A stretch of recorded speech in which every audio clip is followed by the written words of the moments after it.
we all know that God works all things for good. And it doesn't necessarily mean all things are good, but that God will work things for good.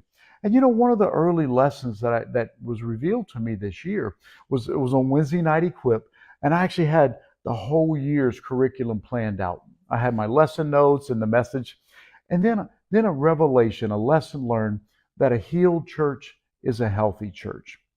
And it really struck my heart. And I realized that the Lord was speaking to me and that our plans for Equip had to change immediately, which I did. So I scrapped all the plans. And instead, we began to focus on a holistic healing and the health of the church. And that went from everything from healthy stewardship to physical healing, spiritual healing, deliverance. We really pressed into becoming a healed body.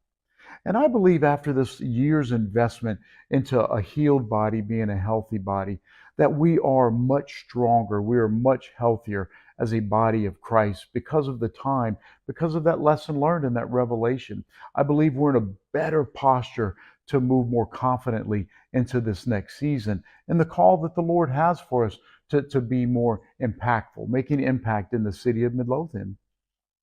Another powerful lesson, and I guess it was more of a reaffirmation, is the power of a strong biblical governance and leaders of accountability and integrity, understanding that they are non negotiable.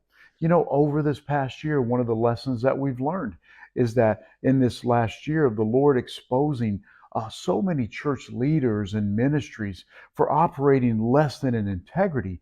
And we know that God says He will not be mocked.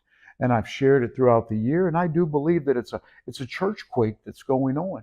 God's not going to tolerate inequity and sin and anything illegitimate. So it is so much more reason that we continue to press into good biblical eldership and governance, that our leaders and our servants are people of integrity, or good godly people that live by the word of the Lord.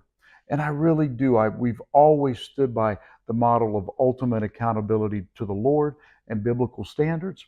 But when you see the shaking that's going on in this country, where the Lord is exposing